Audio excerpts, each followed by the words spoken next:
Bonjour chers étudiants, j'espère que vous allez bien. Sahar Ramadankoum. J'espère aussi que vous évitez de sortir dehors. Il faut respecter le confinement. J'espère que vous et vos proches vous vous portez bien. Comme vous le savez, à l'université, nous tentons de trouver une solution afin de valider l'année universitaire et voilà, aller au bout de ce deuxième semestre qui n'a pas encore commencé, mais on va essayer de faire comme ça des cours en ligne. Alors, en plus du PDF que vous pouvez donc trouver ou bien télécharger sur le site du département de l'université, donc j'ai mis cette vidéo pour vous expliquer un peu les leçons, les cours qu'on devait faire ensemble. Donc c'est à peu près le même principe, d'accord? Donc c'est une présentation du cours de culture et civilisation, donc niveau première année. Voilà, donc on va commencer. Bien évidemment, compte tenu de la situation actuelle ou exceptionnelle qu'on vit actuellement avec le Covid-19 ou le coronavirus, donc j'ai décidé donc de mettre cette vidéo en ligne. Et ce alors c'est une version plus ou moins allégée du cours, et ce afin de valider donc le deuxième semestre et vous permettre à vous, étudiants, de vous préparer au prochain examen. Voilà. Je commence avec le cours numéro 3. Je l'ai déjà expliqué, je l'ai déjà fait auparavant. Pour ceux qui étaient présents, ils vont un peu avoir une petite révision. Pour les autres, ceux qui n'ont pas assisté, donc vous allez avoir un peu l'explication de ce cours qui porte sur la langue française, ses origines et son avenir. Alors, vous allez certainement faire ou bien étudier cela dans un cours plus détaillé en linguistique. Donc voilà, c'est juste, j'essaie un peu de respecter le programme de la progression de ce module. Voilà, on va commencer.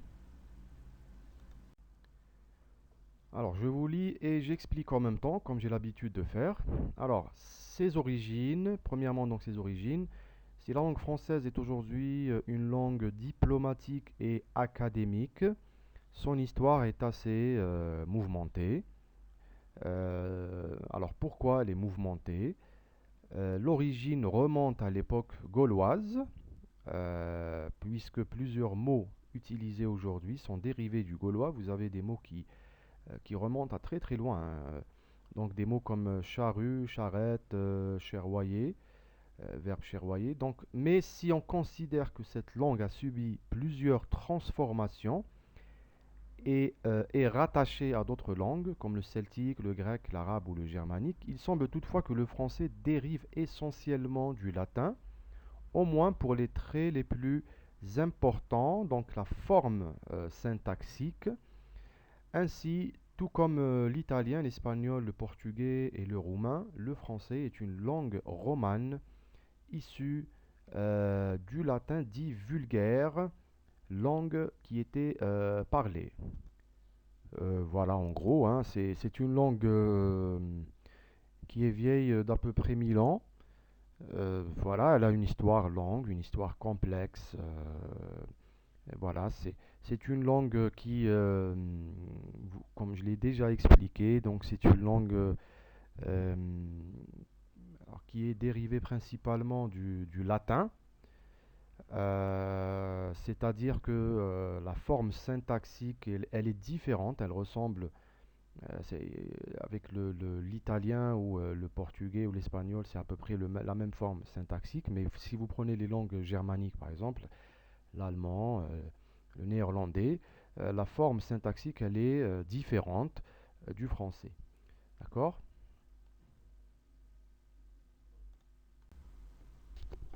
Alors, qu'est-ce qui explique un peu cette influence du latin? Ben, c'est tout simplement, c'est dû à l'histoire. Donc, il faut dire qu'après la conquête de Rome, le latin a très vite servi comme langue de l'administration. Donc, Rome, qui était une puissance à l'époque et qui avait conquis une grande partie du bassin méditerranéen, voilà, une partie de l'Europe. Rome va imposer un peu sa langue, hein, surtout dans les administrations, donc la langue écrite qui devient donc le latin. C'est un peu une langue officielle, si vous voulez, alors que le gaulois, donc qui est de tradition plutôt orale, constituait une langue d'échange entre les communautés rurales françaises de cette époque. En 842, les sermons de Strasbourg, qui est un discours, sont souvent considérés donc comme l'acte de naissance de la langue française. Vous avez dans l'image, vous avez à l'image les fameux discours ou les fameux serments de Strasbourg. Euh, alors, en résumé, hein, c'est quoi les sermons de Strasbourg? Il y a eu, vous savez, à cette époque, il y a eu beaucoup de royaumes et beaucoup de guerres, de conflits, d'alliances entre les différents royaumes. Et donc, vous aviez à cette époque alors, trois frères. Charles le Chauve, qui était roi de ce qu'on appelait Francie occidentale. Donc c'est un peu la partie ouest, si vous voulez, une grande partie de l'empire carolingien. Donc c'est à peu près le territoire ouest de la France. Et vous avez qui a fait une alliance avec Louis II de Germanie, donc qu'on appelait aussi Louis le Germanique, qui était roi de Bavière. Donc c'est la Francie orientale, donc c'est plutôt du côté est de la France jusqu'à l'Allemagne actuelle. Et donc ils ont fait une alliance contre leur frère aîné, Lothaire Ier, roi d'Italie et empereur d'Occident. Et donc pourquoi alors qu'est-ce que ça a à voir avec la langue française? Pourquoi on dit que c'est un peu l'acte de naissance de la langue française? Parce que ces serments de Strasbourg, cette alliance entre les deux frères, donc Charles le Chauve et Louis le Germanique, ce dernier, il a tout simplement prononcé devant les soldats de Charles le Chauve le discours en langue romane, donc en latin vulgaire, et c'est un peu le français de l'époque, et donc ça a été considéré comme l'acte de naissance officiel, si vous voulez, de la langue française. C'est un discours d'autant plus qui a laissé une trace, si vous voulez, écrite, et donc voilà, les historiens le considèrent ainsi. On continue. Le français, comme nous le connaissons aujourd'hui, a été rendu officiel seulement sous le règne de François Ier en 1539, qui, en remplacement du latin, en fait la langue administrative et judiciaire du royaume. C'est un peu la langue officielle. Alors que le latin, pour sa part, demeurera donc pendant quelque temps la langue de l'enseignement, mais aussi et surtout la langue de l'Église, la langue donc de la religion.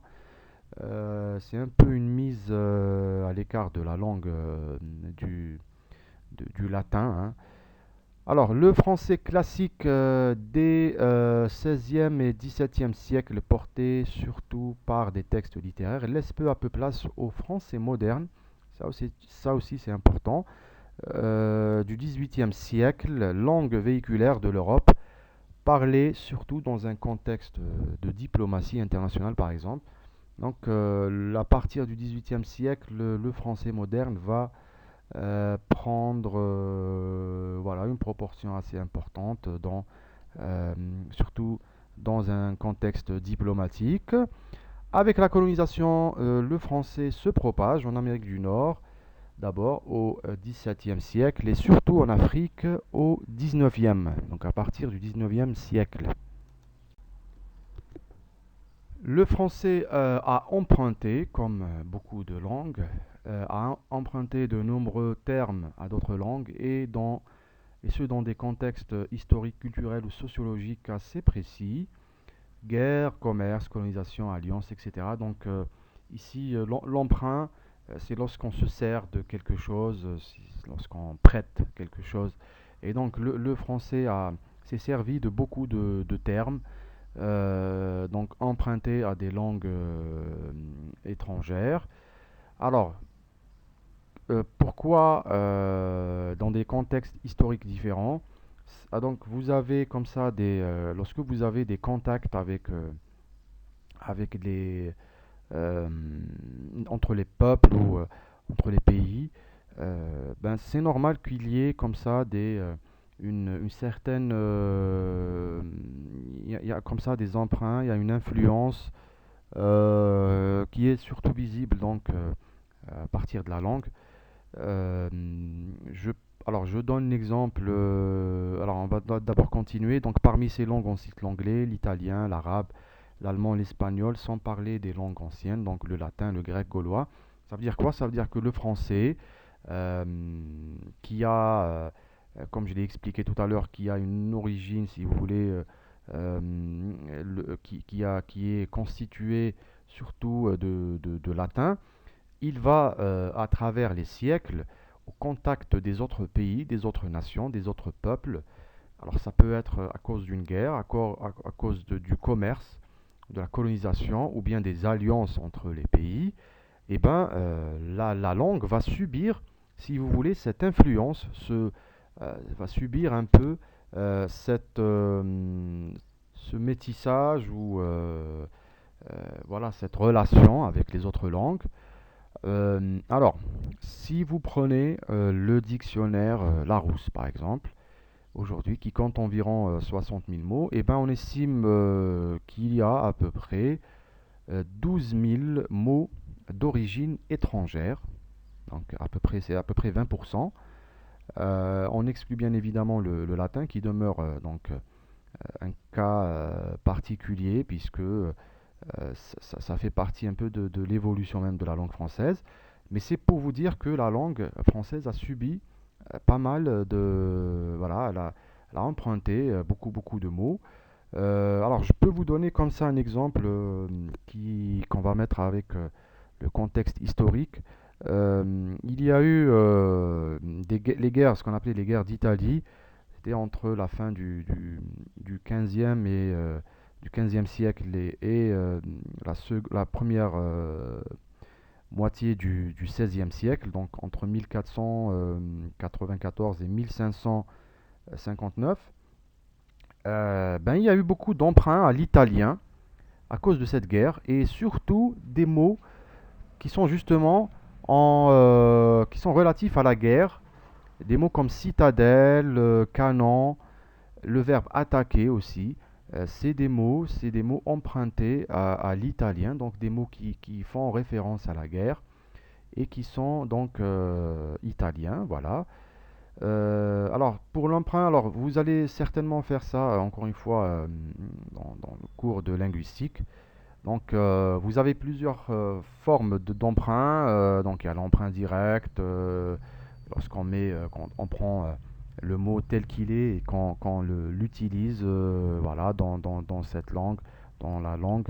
Vous avez par exemple les mots anglais, parking ou je sais pas moi, des mots comme shopping, staff, etc. C'est des mots anglais que les Français utilisent voilà, couramment.